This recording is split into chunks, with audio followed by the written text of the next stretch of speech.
thoughts and motivated me. Let's go, baby. And still. Breaking news just into Fox Sports 1. The UFC has stripped Jon Jones of his light heavyweight title and suspended him indefinitely after Jones is charged in a felony hit-and-run incident. He's going to tap. It is all over! Daniel Cormier is the new UFC light heavyweight champion! Jon Jones, get together. I'm waiting for you. This is UFC 197.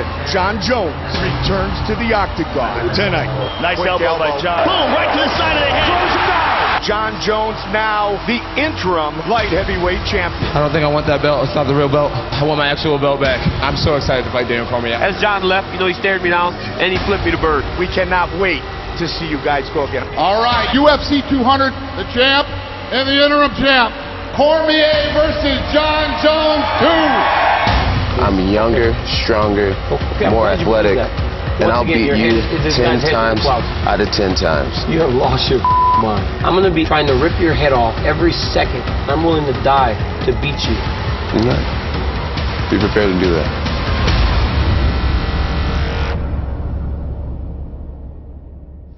You guys are without a doubt the two best light heavyweights on the planet Earth. And you're about to do it again. I'm torn with the way you guys trash talk each other and go back and forth, because on one hand, I really appreciate the humble honor and humility of martial arts. But on the other hand, when you guys talk trash to each other, it's legitimately entertaining. And when the cameras are still rolling and you had that earpiece on and you said, hey, you still there? Mm-hmm. Hey, are you still there? You're the scum of the earth. You are a terrible human being, but you can sure turn it on, huh? Thank you. I wish they would let me next door so I can spit in your face. It's exciting, but it's real. With you 100%. Guys, it's 100% real. You've competed against a lot of great fighters, and you haven't had the kind of animosity that you have with Daniel. What is it about Daniel that fires you up so much? Honestly, he doesn't really fire me up that much. He doesn't fire me up that much. I've had sit-downs like this with Rashad Evans, Rampage Jackson. Used to freaking say smart Chael Sonnen. But it never got physical. It never got to the point where it did with you guys at the face-off. This dude, you know, this dude put his hand in my throat. You can watch the video a million times. I see fighters go forehead to forehead a million times. This guy put his hand in my throat. It's the first person to actually touch me before a fight. Actually, you touched me right before, because we went forehead to forehead. Daniel, you actually touched me right before. I'm not going to sit here and bicker with this child about this. The truth is, he's looking at his superior, and he just can't handle it. Superior? Yeah. You have lost your mind, son. Yeah. You have lost your mind. Yeah. You've never had this kind of animosity with anybody else you've ever competed with in MMA? No. Why has it been there with Jon? I just don't like entitlement. The way that he fought in those last 2 rounds of our fight, the way that he fought in the Gustafsson fight in the last 2 rounds, the way that he competed against Shogun Rua, the way that the things that this guy's blessed with, and to just take the chance of pissing it all away, it makes no sense to me. I don't understand how a guy can be so focused in one area and be willing to throw everything away with the other hand. So as one hand is doing this, the other hand's trying to do this. I don't like that. I just don't think that a guy who's been blessed with these abilities should be willing to risk it all. And so I voiced that. He doesn't deserve all this. What did you expect when you fought him the first time, and what was different? Well, he felt a little bigger than I anticipated. Ooh, you thought I was big then? Bigger. You thought I was strong then? Mm-hmm. He felt a little bigger. Wait till you feel me now. At the time. He felt a little bigger at the time. Mm-hmm. It's good that he's lifting his weights. Good on him. Sure. And you know, one thing I didn't question was his medal going into the championship rounds. But I thought I could push a pace that he would not be able to keep. We both tired, but he was able to stay the course a lot better than I did. I got tired, and in that moment, I didn't fight as I could fight. And you're right, you did improvise. If that was improvisation, you improvised. So this is an opportunity of a lifetime. Why didn't you fight the way you could have? If that was on a switch up, and you changed it mid-fight, good on you. Allowed you to win those last 2 rounds. That's all I do every fight. I will learn from my mistakes. That's the thing that I've shown over the course of my life. In mistakes, I learn from them. Right, right. Let's make this about Jon's personal life. No, I'm not talking about your personal life. I'm talking about everything. Okay. I will make the changes necessary to get the job done. Okay. And I'm just going to sit here and pause and wait for you to make changes. Okay. I'm not going to develop at all. You don't, okay. At the end of the day, I'm the only guy to beat him.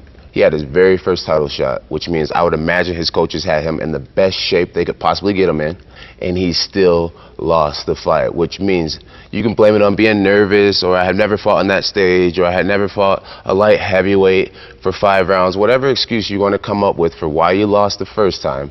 The truth of the matter is, I am the alpha.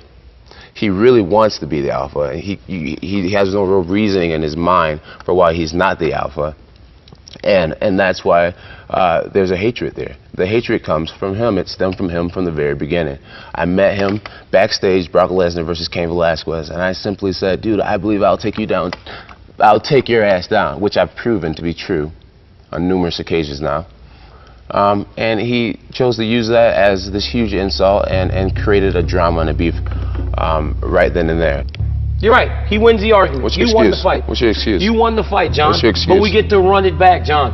And why that do you? does not determine anything. And why do you think it's going to be different? Because it will be different. Okay, question. I will beat your ass. Yeah. I will beat your ass. Sure, Daniel. Okay.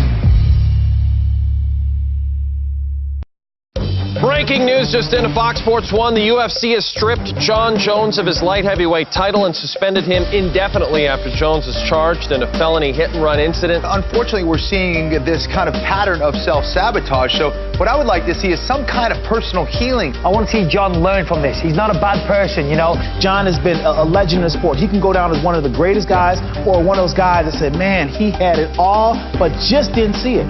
Over the last year, I've had the opportunity to kind of be alone and work on my character outside of being an athlete. And I'm excited to get back in here, get on the right track, and put on some exciting fights for you fans. UFC 197, Jones versus St. Preux, who replaces an injured Daniel Cormier. Jon Jones fighting for the first time in 476 days. You know, congratulations to Jones. You got it done. You know, a year and a half off, been dealing with a lot of stuff outside of the octagon. He got the job done. You can even see it on his face. He's not satisfied with the performance he put on tonight. It's hard for me as a competitor to watch. Look at that. He's like, Daniel, he's staring at me, staring at me. I gave Daniel the finger leaving the octagon. It felt great. Me and DC don't like each other, and I believe I can beat Daniel Cormier right now, for sure. And I'm going to prove that as soon as possible. What is all this, all the trials and the pressure and the madness and all the things that you've been through, what has this done for you as a person? Well, you know, it's strengthened me tremendously. It's given me time to just step away from being a pro athlete. You know, I started in mixed martial arts at age 19. From my very first fight, commentators were saying, man, this guy reminds me a lot of Anderson Silva. So I put a lot of pressure on myself from day one to compete at the absolute highest level and just to be the best, you know, to perform in a spectacular fashion. So every one of my fights since age 23 has been against the #1 contender, and it's been a lot for me to juggle. You know, I think I focus so much on being the best as a martial artist, I let my character slide. And so getting away from the sport for a year, I had time to just develop my character. I really got an opportunity to understand how much of a special thing it is to be the best in the world at something, how rare it is. And I really got an opportunity to see clearly how I was pissing it all away.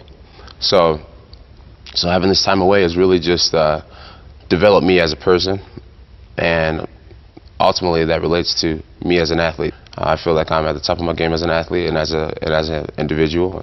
I'm proud of myself where I'm at right now, for sure. What's your reaction to that? It doesn't really matter what. He doesn't want to hear my reaction. Please. He doesn't want to hear my reaction because I will tell him some sobering truth. Please. Sobering truth is his history dictates and determines that the same thing is going to happen. That is his character. That is him at his core. I look at that young lady, the PR lady that's on his team now, and I see in her eyes, she knows she's fighting a losing battle. I look at his coaches. I see that these guys know that this kid will not change. He will not change. He's the same guy. He's rotten at his core, and he will continue to up. Don't you think that people can learn from their mistakes? Mistakes? Mistakes. You don't constantly make mistakes. No? You make mistakes, but you don't do them over and over and over and over. No. No? Says who? You don't do that. If So you know when you make a mistake, it changes you. You try to make yourself better. Not necessarily. And this is, many times we've heard this speech. John, this isn't the first time you've told us this. No, absolutely. You know what? This isn't the first time you've told us that. So how am I supposed to believe this guy? I don't need to, actually. I actually give two if Jon Jones is in jail. I can give two. I just don't want anything life-threatening to happen to him. But anything else, I don't give a damn if Jon Jones is. I don't care what happens with him. My mistakes are very public. And at no point did I ever reach a rock bottom. And for me, this last thing really was a rock bottom. To be publicly shamed, to lose respect amongst my family, amongst my fans, to get my belt taken away, to get my job taken away for a year, that was my rock bottom. And so in life, you take every day, one day at a time. And once again, it does not matter. It doesn't matter what I think. Exactly. It does not matter what I think. So you don't know what's going on because you're sitting here saying but it doesn't matter. that I'm going to let people down. I want. Yeah, you do have every right. I am entitled to my opinion. You do have every right. That he changes. I don't give to. I don't care. Exactly. But if you express it to him, you got to.